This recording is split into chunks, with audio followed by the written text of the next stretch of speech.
sendiri, misalnya Perikanan Ilmu Kelautan juga punya program sendiri, yaitu pariwisata bahari. Ini salah satu program yang prospeknya juga tinggi, ya, karena tahu sendiri kan Indonesia itu potensi bahari, pariwisata bahari kan luar biasa ya. Kita dikelilingi laut, kita punya banyak ikan, kita punya pemandangan laut, samudra bahkan ya, yang luar biasa. Itu adalah potensi yang luar biasa tinggi.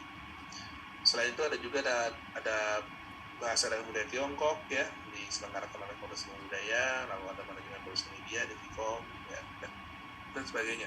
Sekali lagi ini semua bisa dilihat nanti di website smoop.unpad.co.id ya. Nah, bagaimana caranya masuk sarjana terapan? Untuk tahun 2021 kemarin memang sarjana terapan belum masuk ke dalam SNPTN atau SBMPTN. Jadi untuk tahun 2021 kemarin untuk bisa masuk ke D4 hanya ada satu peluang, itu melalui ujian mandiri ya, melalui seleksi mandiri. Walaupun dari kementerian sudah mengatakan membuka kesempatan bagi program D4 untuk bisa dimasukkan ke dalam SNPTN ataupun SBMPTN, namun kenyataannya tahun kemarin 2021 ini kemarin LTMPT belum membuka ya. Mudah-mudahan tahun depan sudah terbuka nih ya, kita doakan saja. Jadi teman-teman bisa juga memilih ini di antara ujian SNMPTN dan SBMPTN. Oke, baik. Nah, ini adalah alternatif lagi ya. Jadi selain di Bandung, selain di Jatinangor, ada kampus yang dikatakan sebagai PSDKU. Apa itu PSDKU? Itu singkatan dari program studi di luar kampus utama yang kita punya sekarang dan juga masuk ke dalam SNPTN, SBMPTN kemarin. Itu adalah kelas Pangandaran. Tahu ya Pangandaran di mana ya? Itu adalah sebuah pantai di sebelah selatan Jawa Barat ya, dan itu merupakan destinasi liburan yang tinggi ya, tingkatnya tinggi, populer banget sebagai daerah wisata. Nah, mengapa ada di sana Unpad? Jadi Unpad melihat bahwa di Pangandaran itu potensinya gede banget ya. Bukan hanya masalah wisata, tapi juga masalah lain dari segi alamnya, dari segi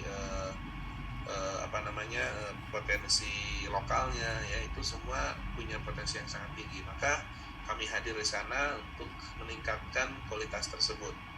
Awalnya memang kami buka kelas Pangandaran ini khusus untuk warga lokal, untuk warga Pangandaran ya. Namun sekarang ini sudah terbuka, silakan bagi teman-teman dari Tangerang kalau ingin kuliah di pinggir pantai, mangga ya, silakan coba untuk daftar ke S1 Pangandaran. Ada apa saja di sana? Ada 5 fakultas dan 5 program studi yang dibuka ya. Dan kalau tidak salah untuk tahun depan itu akan ada perubahan ya, sedikit akan ada tambahan program studi. Dilihat saja informasinya nanti di Unpad HCID ya. Baik. Nah, ini yang paling penting kayaknya. Informasi yang penting juga ini untuk terutama untuk orang tua, yang ada orang tua mungkin hadir di sini ya, atau bagi teman-teman yang nanti bisa dikabarkan ke orang tuanya seperti apa sih bayar kuliah di Unpad ya. Unpad ini sebagai PTN seperti juga PTN yang lain menyelenggarakan program UKT ya, uang kuliah tunggal, dimana uang kuliah tunggal ini kalau zaman Pak Atet kuliah mungkin ya, zaman tes hafal kuliah atau kalau tes hafal udah masuk UKT bu ya, zaman saya kuliah aja itu kalau bayar SPP itu belum oke, jadi masih SPP ya.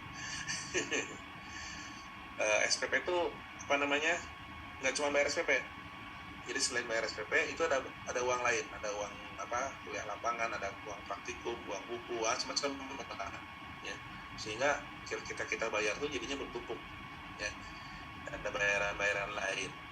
Nah, kalau sekarang itu nggak berlaku, kita gunakan yang namanya UKT, uang kuliah tunggal. Artinya dengan satu angka, satu besaran rupiah, itu sudah mencakup semuanya. Istimewanya lagi, untuk UKT ini berlaku juga negosiasi, disesuaikan dengan kemampuan ekonomi dari mahasiswa yang bersangkutan, atau keluarga mahasiswa yang bersangkutan. Ya. Jadi, nggak saklek besar yang sama semua, tapi itu disesuaikan dengan kemampuan ekonomi. Ada sekitar 8 kelas kalau tidak salah ya, dari kelas A sampai kelas apa ya, saya lupa nama kelasnya apa, tapi rentangnya seperti ini. Untuk IPS Soshum ya, paling murah tuh 500.000 per semester, yaitu kelas yang pertama, dan yang paling mahal tuh 8 juta per semester. Dan ini berbeda-beda ya, setiap prodi itu angkanya bisa beda-beda. Lalu untuk IPA atau Saintek paling murah sama 500.000, dan paling mahal tuh ada yang sampai mencapai 15 juta per semester. Tapi mahasiswa yang masuk kita akan diklasifikasikan masuk kelas yang mana nih, gitu ya. Nah, di antara ini ada kelas-kelas lainnya. Ini juga bukan hal yang kami tutup-tutupi ya, silakan saja dibuka kembali ke SMUP pada CID. Ada bagian penerimaan, cari programnya program apa, nanti akan ada keterangan tentang biaya. Silakan klik di situ, akan terlihat prodi anu besarnya sekian. Prodi anu besarnya sekian. Nah, di kesempatan ini saya juga ingin mengingatkan sekaligus juga untuk menghindari kekecewaan ya. Saya ingatkan kepada teman-teman yang masuk ke Unpad melalui jalur mandiri ya. Dari sekarang saya ingatkan bahwa untuk jalur mandiri, mohon maaf, biaya yang dikeluarkan itu akan relatif lebih tinggi, lebih besar dibandingkan mahasiswa yang masuk melalui jalur SNMPTN atau SBMPTN. Mengapa demikian? Pertama, untuk mahasiswa yang masuk jalur mandiri, nilai UKT yang dibebankan kepada mahasiswa itu adalah nilai UKT tertinggi, yang paling tinggi. Jadi ada 8 kelas, maka nanti akan diberikan kelas ke-8. Jadi kalau kebetulan masuk ke prodi Saintek, nanti akan dibebankan nilai tertinggi. Misalnya ada yang 15 juta, berarti yang 15 juta yang akan dibebankan. Ya, itu pertama. Lalu yang kedua, mengapa relatif lebih tinggi? Karena beberapa prodi itu juga menyarankan adanya uang DP. DP ini bukan down payment ya, bukan uang muka, tapi singkatan dari dana pembangunan yang dibayarkan hanya sekali ya ketika masuk, dan besarnya beda-beda tiap prodi. Bahkan ada prodi yang tidak menggunakan DP, ada ya. Besarannya berapa? Silakan lihat di SMUP pada CID, di sana akan spesifik DP-nya berapa, ada kelihatan biayanya berapa ya. Nah, ini untuk persiapan saja, jangan sampai nanti kaget gitu loh, kok bayarnya jadi mahal gitu ya. Kalau lewat jalur mandiri memang mau tidak mau memang biayanya akan lebih tinggi. Walaupun demikian, menurut data yang ada, Unpad biayanya termasuk yang terjangkau lah dibanding dengan universitas yang lain. Nah, terus bagaimana dong yang nggak mampu nih, mahasiswa yang pengen kuliah di Unpad, pengen lulus di Unpad, tapi kemampuan ekonominya juga bahkan untuk kelas terendah saja agak belepotan, agak susah gitu ya. Untuk hal seperti itu jangan khawatir, karena Unpad memiliki program yang namanya beasiswa ya. Sampai saat ini kami sudah mengeluarkan sekitar 115 miliar bahkan ya, untuk semua jenjang dari mulai D4 sampai S3, diberikan pada lebih dari 6.500 mahasiswa. Dan asal uangnya itu dari macam-macam ya, beasiswa itu ada dari pihak Unpad sendiri, dari Dharma Wanita, dari alumni ya, ikatan alumni Unpad, juga dari industri ya. Ada beberapa industri yang menyelenggarakan program beasiswa khusus untuk mahasiswa dengan harapan nanti kalau lulus bisa bekerja di tempat mereka ya. Seperti sekarang misalnya ada program yang namanya program BSI Awards, itu dari Bank BSI Bank Syariah juga mengeluarkan beasiswa. Lalu ada dari beberapa bank, ada dari perusahaan apa gitu ya, banyak. Itu memberikan kesempatan bagi mahasiswa Unpad untuk mendapatkan beasiswa, artinya biayanya ditanggung. Namun untuk program ini memang berlaku untuk semester 3 ke atas ya.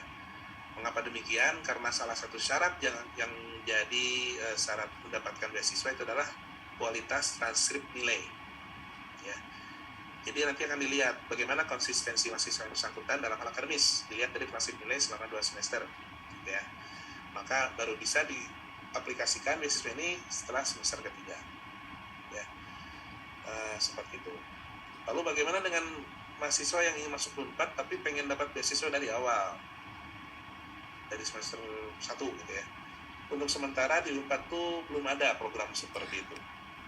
Namun Unpad menerima mahasiswa yang memiliki KIPK ya, Kartu Indonesia Pintar Kuliah.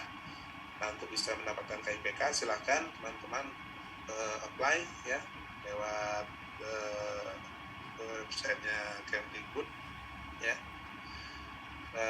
Nanti bisa yang memang dinyatakan bisa mendapatkan KIPK akan mendapatkan KIPK, dan Unpad menerima mahasiswa yang memiliki KIPK ya. Seperti itu mengenai biaya siswa ya. Dan intinya apa, Unpad sebesar mungkin memberikan kesempatan kepada semua orang untuk dapat berkuliah di Unpad dan menyelesaikan studinya ya. Seperti itu. Nah, bagi yang sudah selesai jadi apa? Nah itu ya, alumni Unpad itu sekarang udah di mana-mana, nyebar kemana-mana ya. Bahkan di antara mereka itu ada yang kemudian jadi public figure ya, seperti orang-orang yang di layar ini sekarang. Ada mungkin orang-orangnya seperti lihat di TV ya, ada Gulian Manurung, ada Kamera Disti. Gulian Manurung ini aktivis luar biasa yang membuka sekolah rimba, sekolah gratis untuk orang-orang di pedalaman di Sumatera. Itu luar biasa, dan dia adalah alumni dari Unpad. Ada Agim yang pernah kuliah di Unpad juga, ada Hotman Paris Utapea, nih tahu ya siapa ya, di pengacara para selebritis ya, itu belajar hukumnya di Unpad loh. Lalu ada yang sekarang ada duduk di kabinet ya, ada Pak Pramono Anung, ada Pak Rudiantara dulu pernah jadi Menteri Kominfo ya, ada Tina Talisa, juga ada juga public figure lain ya seperti Melody Yura Yunita, Melody tahu ya, ini vokalis JKT48. Ini juga adalah mahasiswa Unpad.